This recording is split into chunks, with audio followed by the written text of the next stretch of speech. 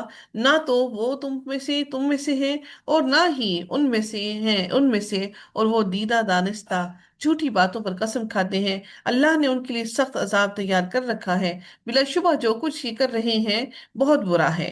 انہوں نے اپنی قسموں کو ڈھال بنا رکھا ہے، جس کی آڑ میں وہ لوگوں کو اللہ تعالیٰ کی راہ سے روکتے ہیں، لہٰذا ان کے لیے رسوا کرنے والا عذاب ہے۔ اللہ کے سامنے ان کے مال کچھ کام آئیں گے، نہ ہی ان کی اولاد ان کے کچھ کام آئے گی۔ یہی لوگ اہل دوزخ ہیں، جس میں وہ ہمیشہ ہمیشہ رہیں گے۔ جس دن اللہ تعالیٰ ان سب کو اٹھائے گا تو اس کے سامنے بھی ایسے ہی قسمیں کھائیں گے جیسے تمہارے سامنے کھاتے ہیں، اور یہ سمجھیں گے کہ اس طرح ان کا کچھ کام بن جائے گا۔ سن لو، یہی جھوٹے لوگ ہیں، سن لو، یہی جھوٹے لوگ ہیں، یہ جھوٹے ہیں یہ لوگ۔ شیطان ان پر مسلط ہو گیا ہے، غالب آ چکا ہے، جس نے انہیں اللہ کا ذکر بھلا دیا ہے۔ یہی شیطان کے گروہ ہیں۔ سن لو، شیطان کے گروہ کے لوگ ہی خسارہ اٹھانے والے ہیں۔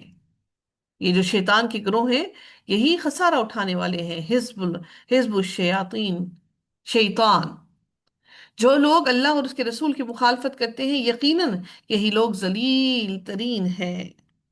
کتب اللہ تعالیٰ نے لکھ دیا ہے کہ میں اور میرے رسول ضرور غالب رہیں گے۔ اللہ تعالیٰ یقیناً بڑی قوت والا اور سب پر غالب ہے۔ آپ ان لوگوں کو نہیں پائیں گے جو اللہ تعالیٰ اور آخرت کے دن پر ایمان رکھتے ہیں کہ وہ ان لوگوں سے دوستی رکھتے ہوں جنہوں نے اللہ تعالیٰ اور اس کے رسول کی مخالفت کی۔ وہ کبھی بھی ایسے لوگوں کو اپنا دوست نہیں بناتے، اگرچہ کہ وہ ان کے باپ ہوں، یا ان کے بیٹے ہوں، یا ان کے بھائی ہوں۔ ان سے وہ دل لگی نہیں کرتے، ان سے ان کی محبتیں نہیں ہوتی، یا ان کا خاندان ہی کیوں نہ ہو۔ یہی لوگ ہیں جن کے دلوں میں اللہ تعالیٰ نے ایمان لکھ دیا ہے، اور ان کو اپنی جناب سے ایک روح کے ساتھ قوت دی، یعنی حضرت جبرائیل علیہ السلام کے ساتھ ان کو قوت عطا کی۔ اللہ تعالیٰ ان کے دلوں کو سکون بھی عطا کرتا ہے۔ اللہ تعالیٰ نے ان کو قوت عطا کی، یعنی ایسے لوگوں کے دلوں میں اللہ تعالیٰ نے روح بھون کر ان کی قوت ایمانی کو کئی گنا زیادہ طاقتور بنا دیا۔ روح سے مراد روح القدس یا جبریل علیہ السلام بھی ہو سکتے ہیں، جو صرف جنگ کے دوران میں نازل ہو کر مسلمانوں کی قوت ایمانی ہی کو نہیں بڑھاتے، بلکہ کوئی بھی اہم معاملہ ہو تو اللہ تعالیٰ کی طرف سے مومنوں کو ایسی تائید بھی کرتے ہیں۔ کفار نے رسول اللہ صلی اللہ علیہ وسلم کی رسول اللہ صلی اللہ علیہ وسلم کے کے بارے میں انہوں نے بہت سی باتیں جب کی، تو سیدنا حسان بن ثابت رضی اللہ تعالیٰ عنہ نے ان کی باتوں کا جواب دیا، اور سیدہ حسان رضی اللہ تعالیٰ عنہ کے اشعار سن کر آپ صلی اللہ علیہ وسلم نے فرمایا مشرکوں کی ہجو کرو، یعنی کہ ان کی باتوں کا جواب دو، کیونکہ وہ ہر بات کا شاعری سے جواب دیا، باتیں کیا کرتے تھے، شاعر ہوا کرتے تھے وہاں کے لوگ، بہت زیادہ ماہر شاعری کیا کرتے تھے۔ جبریل علیہ السلام تیرے ساتھ ہیں۔ ایک روایت میں ہے کہ یا اللہ، احسان کی روح سوری، یا اللہ حسان کی روح القدس سے مدد فرما، یعنی حضرت جبرائیل علیہ السلام سے ان کی تائید فرما، ان کی مدد فرما۔ تو اللہ تعالیٰ ایسے لوگوں کو، جو لوگ اللہ کی راہ میں نکلتے ہیں تو یقیناً اللہ تعالیٰ ان کی مدد فرماتا ہے۔ آج بھی اللہ تعالیٰ مدد فرماتا ہے، اور اللہ تعالیٰ اپنی مدد کرنے کے لیے، اپنے لوگوں کی مدد کے لیے، اپنے مومنوں کی مدد کے لیے فرشتوں کو بھی بھیجتا ہے کہ وہ ان کی مدد فرمائیں، اور انہیں وہ ایسی جنتوں میں داخل کرے گا جس کے نیچے سے نہریں بہہ رہی ہیں، وہ ان میں ہمیشہ رہنے والے ہیں۔ اللہ تعالیٰ ان سے راضی ہو گیا، رضی اللہ عنہم ورضوا عنہ، اور وہ اللہ تعالیٰ سے راضی ہو گئے۔ اولئک حزب اللہ، یہی اللہ تعالیٰ کا گروہ ہے۔ الا سن لو، ان حزب اللہ هم المفلحون، اللہ تعالیٰ کے گروہ کے لوگ ہی یقیناً فلاح پانے والے ہیں، کامیاب ہونے والے ہیں۔ اللہ تعالیٰ ہمیں بھی حزب اللہ، جو اللہ کے گروہ ہیں، ان میں شامل فرمائے، آمین یا رب العالمین۔ سورۃ الحشر کا آغاز ہوتا ہے، جو کہ مدنی سورہ ہے، قرآن کے اندر 59 نمبر ہے، نزول کے اعتبار سے 101 نمبر ہے، 3 رکوع ہیں، اور آیات اس کی 24 ہیں۔ بسم اللہ الرحمن الرحیم۔ سبح للہ ما فی السماوات وما فی الارض وہو العزیز الحکیم، اللہ کا پاک ہونا بیان کیا ہر چیز نے، جو آسمانوں میں ہے اور جو بھی زمین میں ہے، کہ وہی غالب ہے، اور وہی سب پر غالب ہے، کمال حکمت والا ہے۔ وہی ہے جس نے اہل کتاب کے کافروں کو پہلی بار انہیں آم،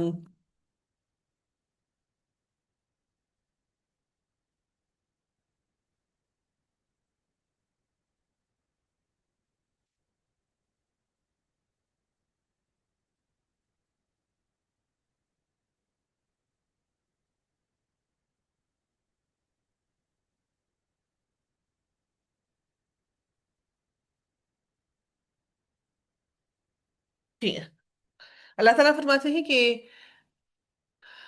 هو الذي اخرج الذين كفروا من اهل الكتاب من ديارهم لاول الحشر، اللہ تعالیٰ فرماتے ہیں وہی تو ہے جس نے پہلے ہی حملے میں اہل کتاب کے کافروں کو ان کے گھروں سے باہر نکال دیا۔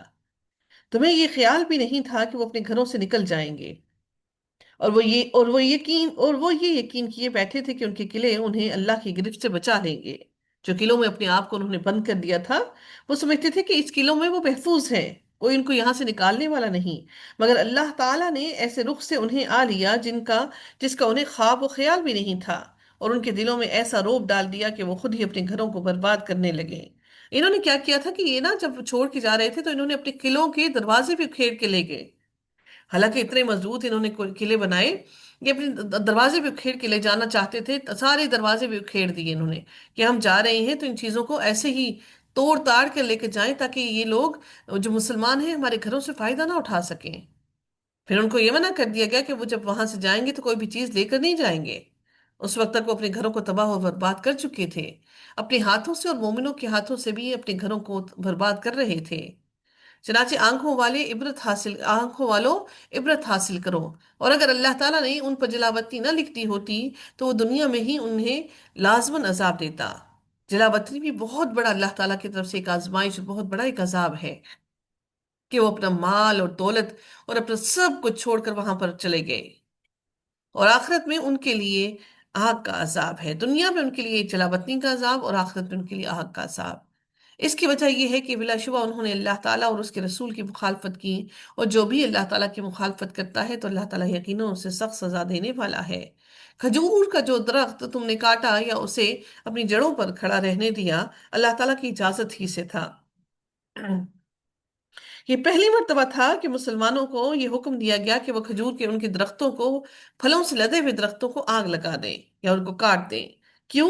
اس لیے تاکہ ان کے یہودیوں کے دلوں پر رعب طاری کیا جائے۔ ادروائز مسلمانوں کو یہ حکم نہیں تھا کہ وہ درختوں کو کاٹیں یا ان کو جلا دیں۔ اللہ تعالیٰ فرماتے ہیں اسے اپنی جڑوں پر کھڑا رہنے دیا، اللہ تعالیٰ کی اجازت ہی سے تھا، اور تاکہ وہ نافرمانوں کو رسوا کر دے۔ اور اللہ تعالیٰ نے ان کے مال میں سے جو اپنے رسول کی طرف لوٹا دیا ہے، تم نے اس پر نہ گھوڑے دوڑائے اور نہ اونٹ، لیکن اللہ تعالیٰ اپنے رسولوں کو جس پر چاہتا ہے غالب کر دیتا ہے، اور اللہ تعالیٰ ہر چیز پر پوری قدرت رکھنے والا ہے۔ بغیر کسی تکلیف کے اللہ تعالیٰ نے تمہیں یہ فتح عطا کر دی۔ پھر رب کائنات فرماتے ہیں مزید اگلی آیت کے اندر کہ